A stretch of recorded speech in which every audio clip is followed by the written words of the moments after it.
같이 한번 더 같이 말씀 보도록 하겠습니다. 오늘 말씀은 두 절입니다. 우리 시편 121편 1절부터 2절 두 절 말씀인데요. 두 절 말씀이기 때문에 다 같이 한번 합독하도록 하겠습니다. 혹시 그 있나요? 자막이? 자막. 네. 그럼 1, 2절만 앞에 보고 같이 읽어 볼게요. 우리 한 목소리로 읽겠습니다. 시작. 내가 산을 향하여 눈을 들리라. 나의 도움이 어디서 올까? 나의 도움은 천지를 지으신 여호와에게서로다. 아멘. 제가 잠깐 기도하고 우리 말씀 듣도록 하겠습니다. 하나님 오늘도 살아 계셔서 우리 가운데 말씀하시고 또 우리와 함께 하시는 하나님임을 고백합니다. 하나님 이 시간 우리가 우리의 마음을 열고 하나님 만날 수 있는 시간 될 수 있도록 도와주시고, 하나님 무엇보다 어떤 우리의 모습이 있더라도 그 모든 모습을 용납하시고 사랑하시는 하나님께 있는 모습 그대로 나아갈 수 있는 우리들 되어질 수 있도록 도와주시고, 무엇보다 하나님 부족한 자의 입술을 주장하여 주시고 다스려 주셔서 이곳 가운데 온종일 하나님만 드러나고 하나님만 나타나시는 시간 되길 원합니다. 감사합니다. 예수님의 이름으로 기도드립니다. 아멘. 여러분, 제가 그 인스타를 시작했습니다. 제가 원래 근데 막 올리고 그러진 않았는데 제 약간 철칙 중에 하나가 SNS를 하지 않겠다였었는데, 이제 SNS를 안 하니까 여러분들 어떻게 사는지를 알 수가 없더라고요. 그래서 SNS를 좀 제 철칙을 깨고 이제 인스타를 만들어서, 아마 여기서 제가 몇 명 이렇게, 사실 저 이렇게 팔로우 어떻게 하는지 잘 몰라가지고 미안해요. 그래서 애들한테 막 어떻게 좀 찾아봐라 해갖고 막 찾아서 팔로우 몇 명 해보고 그랬었는데, 혹시나 나중에 또 윤 머시기 이렇게 있는 사람이 팔로우를 하면은 저라고 생각해 주시고 이게 좀 저도 팔로우 해주세요. 알겠죠? 그래서 저도 같이 나중에 제가 뭐 올릴지 안 올릴지는 모르겠는데 일단은 같이 이렇게 좀 인스타 상에서도 같이 만나면 좋을 것 같아요. 제가 인스타를 시작하면서 참 여러 가지 많은 걸 보게 됩니다. 우리 친구들의 일상도 많이 보게 되고, 이렇게 사람들, 내가 모르는 사람들도 되게 많이 보게 되는데, 참 많은 사람들을 볼 때 겉으로는 화려해 보이지만 참 이렇게 조금만 알게 되면은 참 어려움을 늘 겪고 있는 게 사람들의 모습인 것 같아요. 제가 한 번씩 아이들에게도 여러분 만나서 물어보면은 살아가는 게 행복해요라고 말하는 친구들보다도 참 인생 쉽지 않다라고 말하는 친구들이 더 많이 있는 것 같습니다.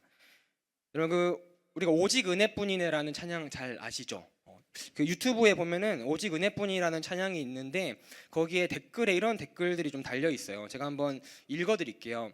하나님, 오늘은 부모님의 부부싸움을 소리로 아침을 시작했습니다. 울고 싶지 않은데 계속 눈물이 납니다. 마음이 너무 아파요. 도와주세요. 조금이라도 이 마음을 달래보고자 이 찬양을 틀었습니다. 누군가에게라도 위로를 받고 싶은데 아무도 없습니다. 그래서 이 찬양을 통해 위로받고자 합니다. 제 마음을 만져주세요. 하나님, 이 지옥 같은 하루도 빨리 지나가게 해주세요. 또 한 고등학생이 이런 댓글을 올렸더라고요. 아버지께서 암투병 중이신 고등학생입니다. 좋지 않은 형편에 아버지도 아프시고 공부도 어렵고 힘들어 무너질 때가 많이 있습니다. 찬양을 들으며 버티고 견디게 하시는 하나님께 감사하고 앞으로 남은 삶도 은혜로 살아가길 원합니다. 참 우리가 살다 보면은 어려운 상황들을 많이 마주하는 것 같아요. 그렇죠? 누구에게도 말 못할 어려운 상황들을 많이 마주하는데, 그렇다면 그 어려운 상황들을 우리가 마주할 때 어떻게 이겨낼 수 있는가? 이게 굉장히 중요하겠죠. 이 어려운 상황들은 올 수밖에 없는 게 우리의 인생인데, 그럼 찾아오는 이 어려움들을 우리가 어떻게 이길 수 있을까? 오늘 우리가 읽은 본문 시편 121편은 예루살렘을 향해 올라가는 순례자의 고백입니다.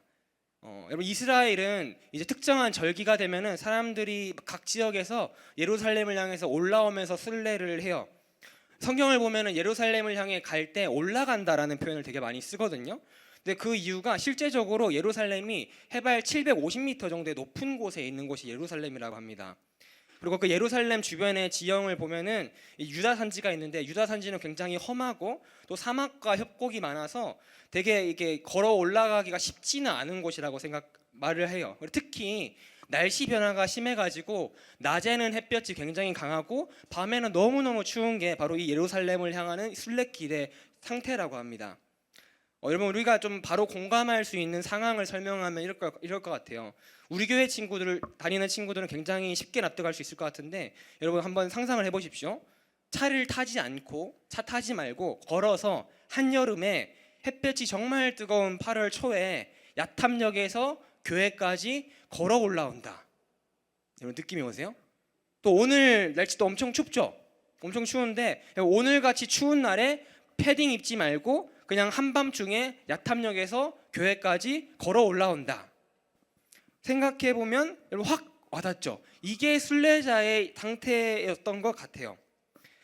이런 예루살렘으로 올라오면서 어려운 상황 가운데 순례자들이 했었던 고백이 바로 우리가 오늘 읽은 시편 본문의 121편의 말씀입니다. 이런 관점에서 오늘 본문은 단순히 어려움을 겪는 그냥 순례자들의 고백뿐만이 아니라 살아가는데 어려움을 겪을 수밖에 없는 우리들의 일반적인 고백이기도 해요. 이 말은 이 말씀이 그냥 시편의 그냥 저자의 말이 아니라 우리의 고백이다 생각하면서 본문을 봐야 한다라는 것입니다. 우리가 살다 보면 수많은 어려움들이 찾아옵니다. 내가 잘못해서 생긴 일이 오기도 하고 내 잘못이 아닌데 오는 어려움도 있어요. 그럴 때 우리는 나를 도와줄 만한 것들, 나를 지켜줄 만한 것들을 찾게 되어지죠. 우리가 여러분 그 어려움이 올 때마다 제가 하는 것도 여러 가지 다양한 게 있는데 저도 여러분들한테 한 번씩 물어볼 때가 있었던 것 같아요. 신방을 하게 되면은 뭐 힘들 때 뭐 하고 이게 버티냐, 뭐 하고 견디냐 이렇게 물어보는데 되게 다양한 것 같아요. 어떤 친구들은 잠을 잔다, 어떤 친구들은 뭐 인스타를 본다, 어떤 친구들은 뭐 맛있는 걸 먹는다, 친구를 만난다, 여러 가지가 있는데 여러분 우리가 여기서 기억해야 되는 게 뭐냐면 우리는 무엇을 먹고 보느냐에 따라서 우리가 결정돼요. 여러분 힘들 때 그 꼭 보면 마라탕을 이렇게 먹는 친구들이 있더라고요. 들어보면 여러분 마라탕을 많이 먹으면 나중에 그 이게 마라탕이 어디 나라 거죠? 중국 거라서 마라탕 많이 먹으면은 딱 치면은 이제 넌 누구니? 저는 이제 누굽니다. 저는 그리스도인입니다 해야 되는데 마라탕 막 하고 많이 먹으면 我是中国人 이렇게 막 하게 되고 스시 막 라멘 좋다고 계속 먹으면은 우리가 딱 쳤을 때 주님 그래야 되는데 나니 막 이렇게 이런 될 수 있단 말이에요. 이 말이 뭐냐면 우리가 무엇을 먹고 무엇을 보느냐에 따라서 우리가 결정되어지는 거예요. 우리가 자꾸 세상의 것에 집중하게 되면 세상의 것과 똑같이 되어지고 우리가 반면에 다른 하나님의 것 선한 것을 바라보면 그게 우리 삶을 가득 채운다라는 거예요. 여러분 그러면 여기서 우리 한번 두쫑크를 걸고 한번 이렇게 확인해 볼 게 있습니다. 오늘 본문 10편이 몇 편이죠? 그러니까 121편이죠. 121편에 보면은 가장 많이 나오는 단어가 있습니다. 혹시 한번 1절부터 8절 말씀 한번 보여주실래요? 1절부터 8절 말씀 보여주시고 자, 여기서 한번 찾아봅시다. 가장 많이 나오는 단어를 맞추는 사람에게 내가 두쫑코를 줄 건데 일단은 너와 너를 이게 10번 나오는 거 제가 이미 셌어요. 그래서 이거 말고 그 다음으로 많이 나오는 게 뭘까요? 내가 통찰이 좀 빨랐던 것 같아요. 뭐라고요? 지키시다. 맞습니다. 정답. 와 바로 받아가세요. 지키다가 총 6번이 나오더라고요. 총 6번이 나오고 혹시 지키다 다음에 또 나오는 단어가 있는데 이거를 맞춰볼 사람? 예찬이가 빨랐긴 했어요. 예찬 뭐예요? 여호와. 예, 정답입니다. 그런데 두쫑크는 없습니다. 네, 두쫑크는 하나밖에 없어요. 여러분 그 너와 내라는 단어와 여호와라는 단어와 지키다라는 단어가 이 121편에서 제일 많이 나와요. 이 단어를 종합해 보면 이렇게 되는데요. 한번 보여주시겠어요? 여호와께서 너를 지키신다라는 것이 시편 121편의 핵심적인 메시지입니다. 제일 많이 나오는 중요한 단어들이거든요. 지키다. 누군가가 우리를 지켜줄 때, 나와 함께할 때 굉장히 힘이 생기고 용기가 생기죠. 여러분 우리 교회에 저는 너무 가슴 아픈 이야기 중에 하나가 저는 주변에 친구가 없어서 그냥 교회 오기가 어려워요 하는 친구들 말을 들을 때마다 너무 마음이 아파요. 여러분 그런 아무도 없는데 한 명의 친구라도 내 마음을 나눌 수 있는 친구가 있다면 교회 오는 게 전혀 어렵지 않죠. 인생을 살아가면서도 누군가가 내 마음을 그냥 편하게 말할 수 있는 한 명의 존재만 있어도 얼마나 힘이 되는지 모릅니다. 여러분 제가 그 20대 초반에 이제 필리핀에서 한 반년 정도 선교지에 있었던 적이 있었어요. 그때 제가 있었던 곳이 그 필리핀 현지 신학교에 있었거든요. 그러니까 신학교가 뭐냐면 그 목사님들 되실 분들이 공부하는 학교를 신학교라고 해요. 근데 이제 필리핀에 6개월 정도 제가 현지 그 신학교에서 지내면서 참 많은 일들이 있었는데 그 중에 제가 있었던 여러분들 오늘 우리 한국을 생각하면 되게 도시 삐까번쩍한데 제가 있었던 필리핀의 그 지역은 그냥 도시도 아니고 완전 촌시골이었어. 그 가려면은 배 타고 한 20분 들어가가지고 거기서 오토바이 타고 한 30분 들어가야 있는 곳이라서 거의 집이 진짜 뻥 안 치고 한 200m마다 하나씩 있었던 것 같아요. 그 나머지는 다 풀, 산 막 이런 거 있었던 곳에서 살았었는데 필리핀은 여러분 그 총기가 합법이에요. 총을 가지고 다닐 수 있고 부자들은 많이 갖고 다니고 실제로 여러분 필리핀 가본 친구들 많이 있을 텐데 쇼핑센터 가면 다 이게 보디가드들이 이게 샷건 들고 있고 막 그렇거든요 실제로. 그래서 실제로 그 강도도 되게 많은데 그때 어떤 일이 있었냐면은 제가 살고 있던 신학교에 강도가 들었어. 강도가 들었는데 그때 우리 신학교에 매점이 있었거든요. 매점에 되게 허름한 매점인데 거기 총 들고 강도가 와가지고 그 있던 돈을 웃겨? 다 뺏어간 거야.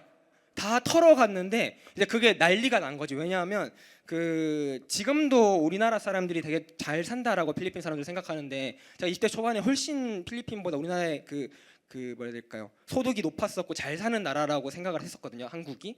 그런데 한국 사람이 여기 있다라는 소문이 제가 있었던 곳이 귀말라스라는 섬이었었는데 귀말라스 섬에 이렇게 소문이 어느 정도 나 있었어. 그냥 그때 한국인 나밖에 없었거든. 그래갖고 그 필리핀 현지 신학교 분들이 난리가 난 거야. 강도 들었는데 나한테는 오진 않았거든 다행히. 그때 이제 약간 그 교수님들 모여가지고 비상대책 회의를 했어. 어떻게 해야 되나? 이 한국 이 청년을 어떻게 좀 지켜야 된다 해가지고 그때 이제 제가 있었던 숙소 바로 뒤편에 필리핀 이제 신학생 애들이 한 8명 정도가 강목을 들고 제 방 주변을 이렇게 제가 이 방에 있으면 이 뒷방 앞방 나눠서 다 같이 잤어요. 자고 또 그 셰퍼드 같은 걸 한 마리를 데리고 와가지고 제 방 앞에다가 두고 이제 그 이렇게 간식을 주면은 얘가 안 떠나고 계속 있는다 하더라고. 그래서 제가 간식도 주면서 셰퍼드를 제 앞에 방에 두고 그랬었는데 되게 웃긴 게 뭐냐면 그 셰퍼드 강아지가 아니고 개인데 그 개의 이름이 어마어마합니다.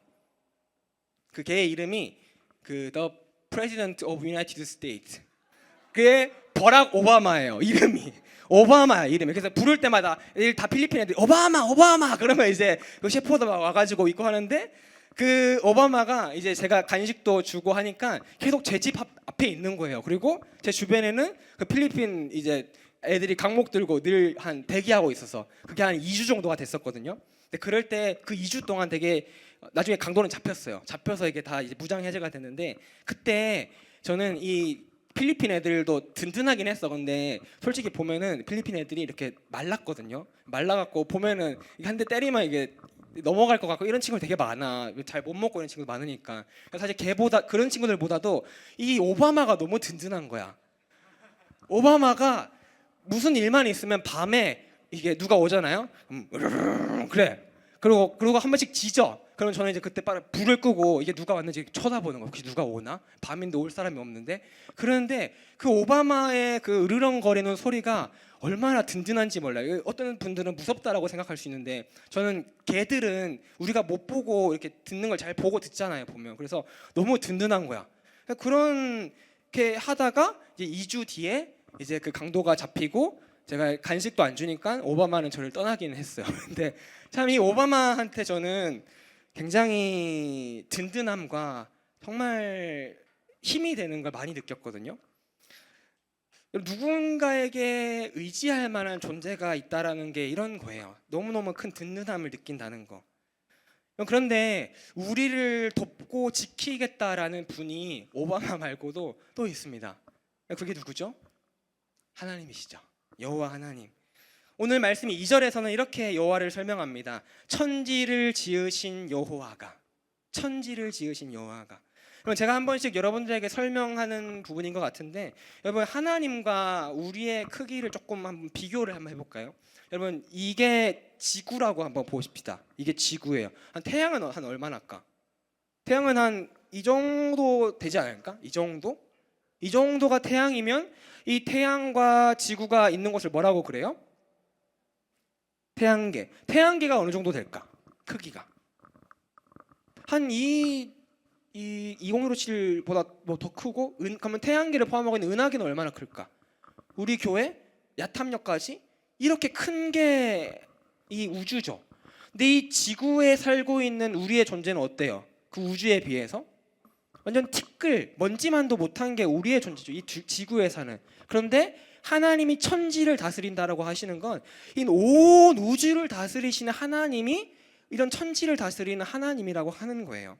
여러분 이 온 우주를 다스리시는 하나님의 존재 앞에 이 티끌과 같은 나의 인생이고 삶인데, 여러분 이런 티끌과 같은 인생을 살아가면서 겪는 많은 문제들이 있는데 하나님의 관점에서 그게 얼마나 어떻게 보면 하찮은 것일까?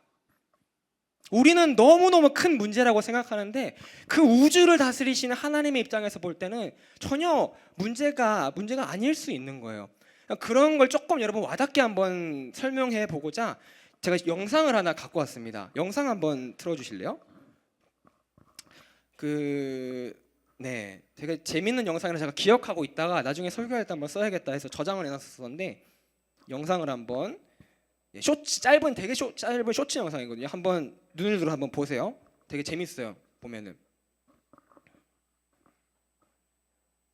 에러가 났답니다. 그래서 이게 뭐냐 하면은 미리 약간 설명해주면 주인이 샤워를 하는데 개미가 그 샤워장에 있었던 거야. 그래서 이제 물이 막 떨어지고 그런 상황을 개미의 시선에서 약간 보고 이야기하는, 혹시 본 사람 있어요? 이게 되게 유명한 조츠인데, 자 한번 봅시다. 소리 한번 켜주세요.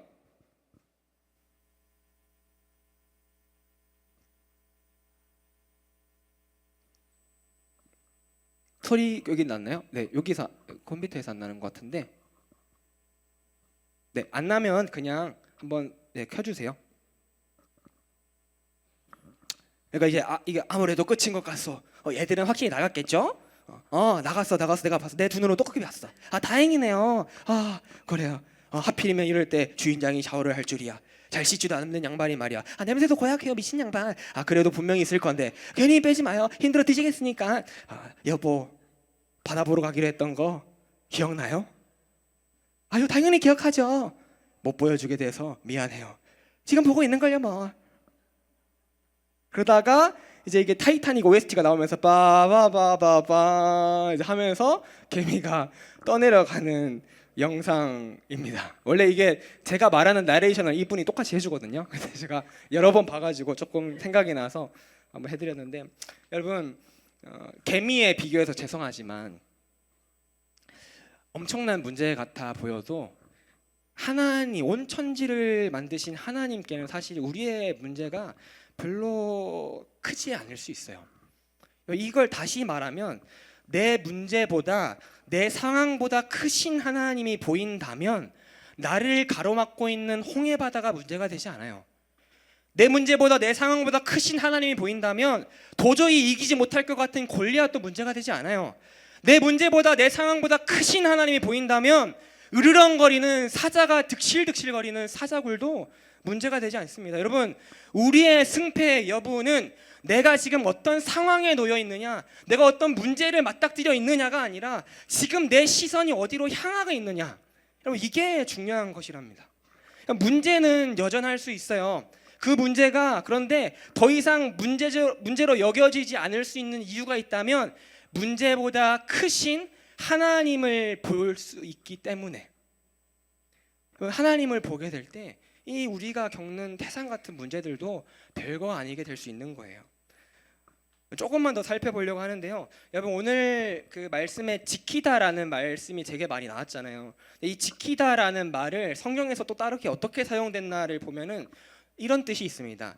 돌보다, 보살피다, 살피다 이런 말이 있어요. 그러니까 하나님이 단순히 지킨다라는 게 그냥 총 들고 나를 지켜주시는 이런 개념보다도 하나님께서 나를 지켜주심과 동시에 나의 인생을 돌보시고 나의 인생을 하나하나 보살피고 계시다라는 것이 이 하나님이 말씀하시는 지키다라는 뜻이거든요. 하나님이 우리를 지키실 때 이렇게 지키시는 거예요. 하나님이 여러분들 삶을 하나하나 돌보시고 보살피고 계세요. 그렇기 때문에 여러분, 때로는 광야를 걸을 수 있어요. 때로는 도저히 어디로 가야 될지 모를 수 있는 칠흑 같은 어둠 속에 갇히는 경우가 있어요. 그럴 때 우리가 잠깐 움츠러들 수 있습니다. 눈물을 흘리면서 아파할 수도 있어요. 도저히 힘이 나지 않아서 어떻게 해야 될까 막막하기만 할 수도 있습니다. 그럴 때 그런데 우리가 우리를 지키시고 우리를 돌보시고 우리를 보살피시는 하나님을 본다면, 그 하나님께 우리의 시선을 고정한다면 여러분, 우리 앞에 놓여 있는 문제와 고난이 다른 각도로 해석되기 시작할 거예요. 여러분, 말씀의 결론을 지으려고 합니다. 여러분, 그래서 우리가 사실 제일 많이 기도해야 되는 것은 우리 앞에 놓여 있는 문제를 위해서도 기도해야 되지요. 하나님, 이번 주에 시험 칩니다. 집중할 수 있게 도와주세요. 어디로 가야 될지 모르겠습니다. 앞길을 알려주세요. 가정에 이런 문제가 있어요. 하나님 해결해 주세요. 많은 것들 기도해야 돼요. 근데 그 무엇보다 우리가 기도해야 될 것이 있다면, 하나님, 이 문제를 넘어서 존재하시는 더 크신 하나님을 볼 수 있는 믿음의 눈을 허락해 달라고. 하나님을 볼 수 있는, 하나님을 향해 나의 시선을 고정할 수 있는 믿음의 눈을 허락해 달라고, 그렇게 기도해야 될 줄 믿습니다.